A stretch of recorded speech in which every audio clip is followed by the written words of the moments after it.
유대교의 내용을 봅시다. 유대교는 민족 종교입니다. 유대인만이 믿을 수 있어요. 유대인만이 믿을 수가 있고 딴 사람은 믿을 수가 없어요. 유대교는 유대인이 돼야 되겠죠. 그래서 결혼을 하더라도 유대인들은 절대로 자기의 종교를 포기하지 않기 때문에 결혼한 상대방이 유대교로 개종을 해요. 유대교란 이제 구약 성서 이스라엘의 해방 역사를 성전으로 하는 유대교의 민족 종교입니다. 천지만물의 창조자인 유일신이에요. 유일신 여호와를 신봉하고 여호와는 이 유대인을 신의 선민으로 자처해서 유일한 신이 유대인 너를 유일한 그 신의 선민으로 자처했기 때문에 유대인들은 신을 어, 공경해야 되는 거죠. 유일신. 그래서 이 신의 메시아에 따라서 지상에 하나님의 나라를 건설하려고 한 이 계약의 내용은 신과 유대인이 야훼와 계약을 맺은 거죠. 신이 야훼에게 이스라엘인에게 축복을 주면 이스라엘 백성들은 신이 부여한 율법을 준수를 해야 되는 겁니다. 신의 말씀을 따라야 된다. 예수 시절이나 예수가 사망한 직후는 아직 유대교와 기독교가 명확하게 구분되지 않았습니다.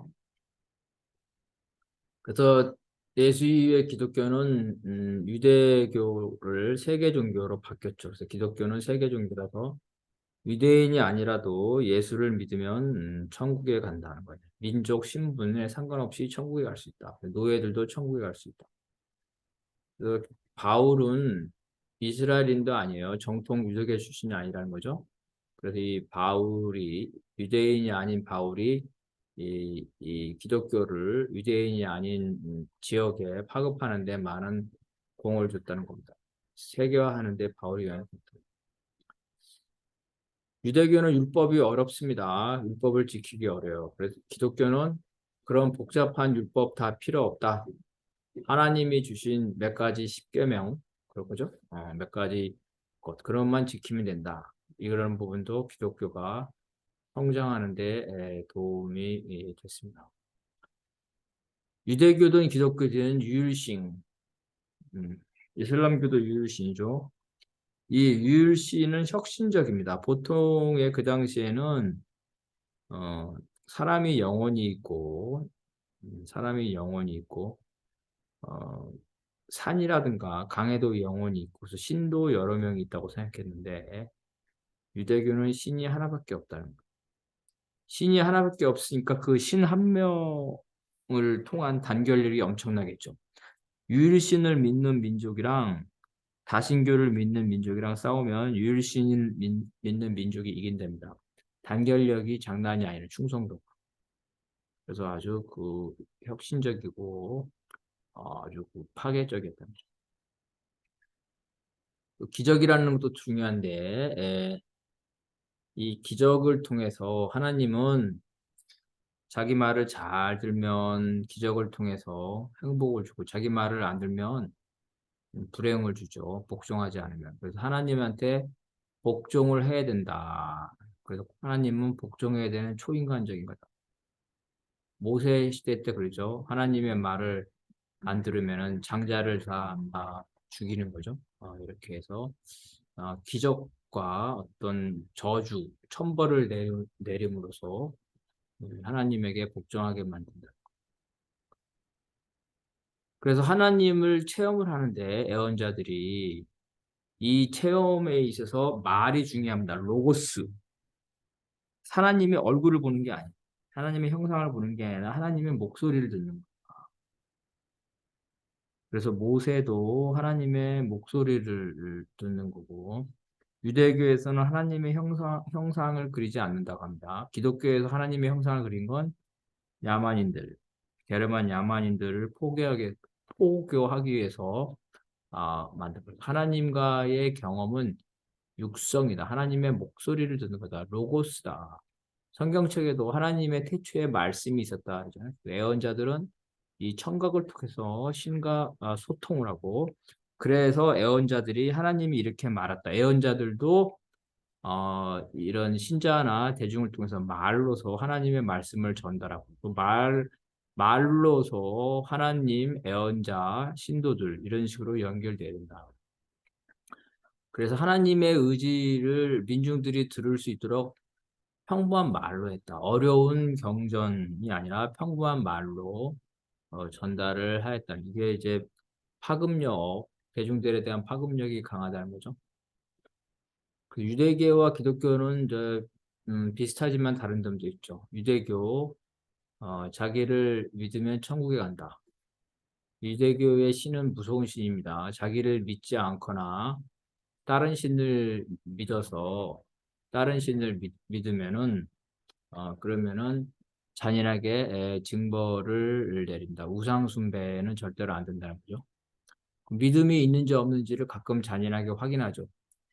너의 장남을 나에게 바쳐라. 네가 나를 믿는다면. 그죠? 네가 가장 소중하게 생각하는 것을 나에게 바쳐라. 그래서 하나님, 이 야훼 하나님 되게 잔인해요. 선악의 구분이 없는 하나님. 기독교의 신도 비슷하죠.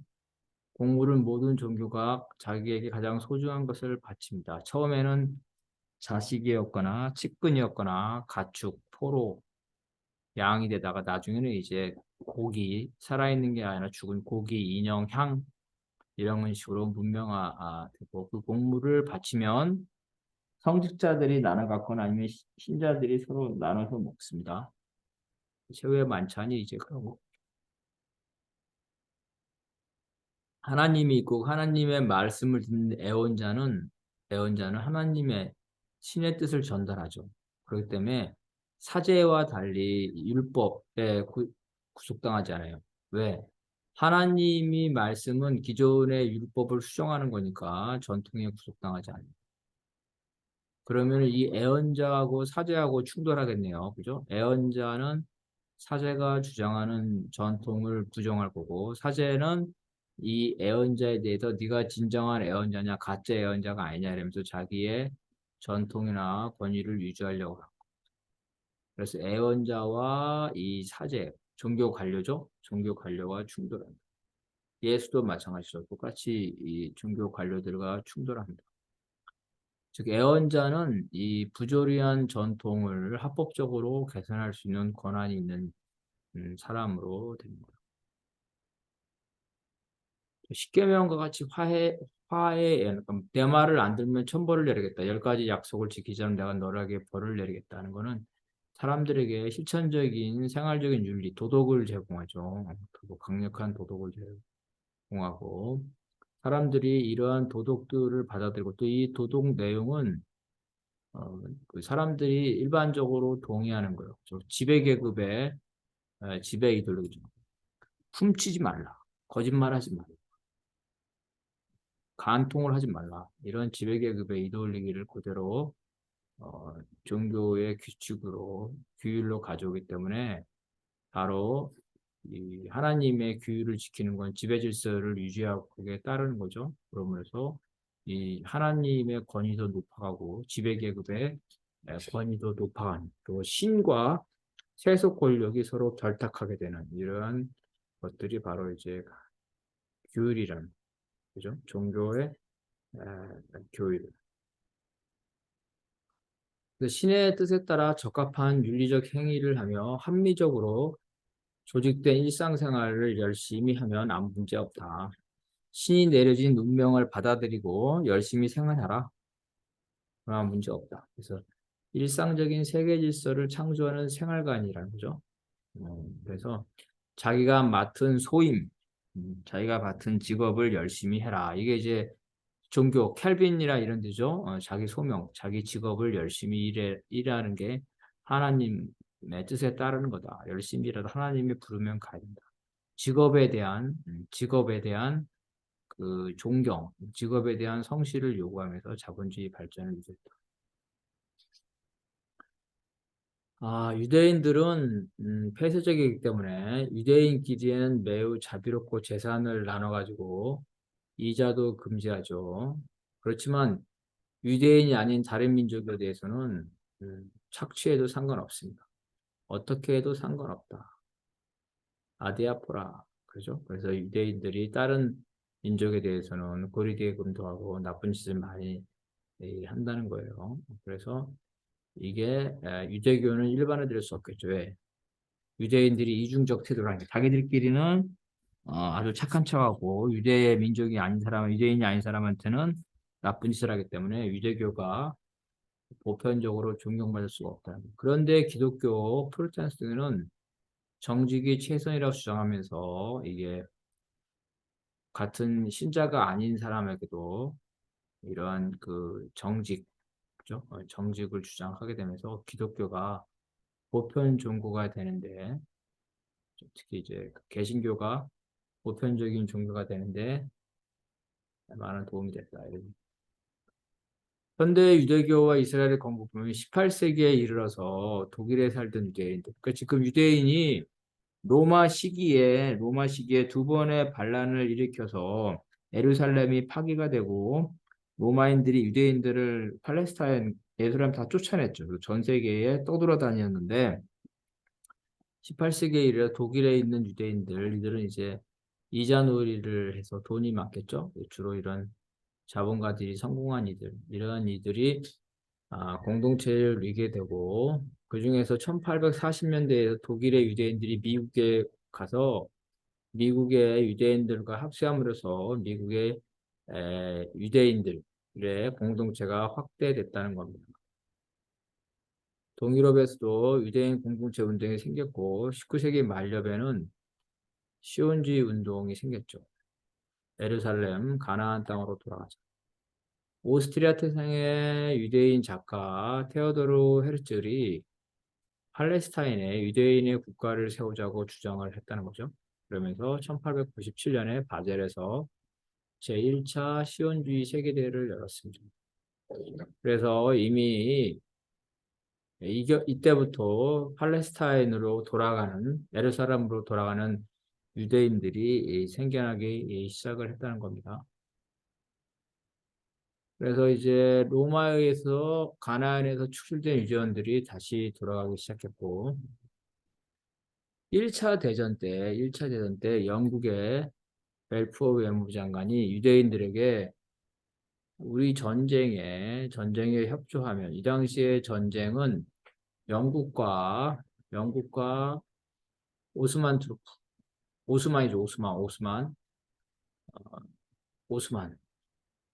영국 오늘날 터키입니다. 영국과 오스만과의 전쟁이었는데 유대인들은 오스만의 식민지였죠. 팔레스타인. 그래서 유대인들에게 반란을 일으켜서 오스만에 저항을 하면 나중에 국가를 건설하는 데 찬성하겠다. 그래서 유대인들의 협력을 얻기 위해서 팔레스타인의 유대 국가를 형성하는 것을 도와주겠다고 하면서 합니다. 또한 1830년대, 40년대에 유대인들이 히틀러의 박해를 피해서 팔레스타인으로 대거 이주함으로써 이제 유대인들이 숫자가 많아지면서 원래 존재했던 아랍 원주민들과 관계가 악화되기 시작합니다. 이 팔레스타인들은 1차 대전 때까지 이슬람적인 오스만의 통치를 받았죠. 그런데 영국이 바로 이제 그 오스만에게 저항을 하라고 유대인들을 유혹을 하면서 유대 국가를 허용해주겠다는 거죠. 더 나아가서 1차 대전에 이제 영국이 오스만을 이겼어요. 그래서 팔레스타인을 점령했죠. 근데 팔레스타인의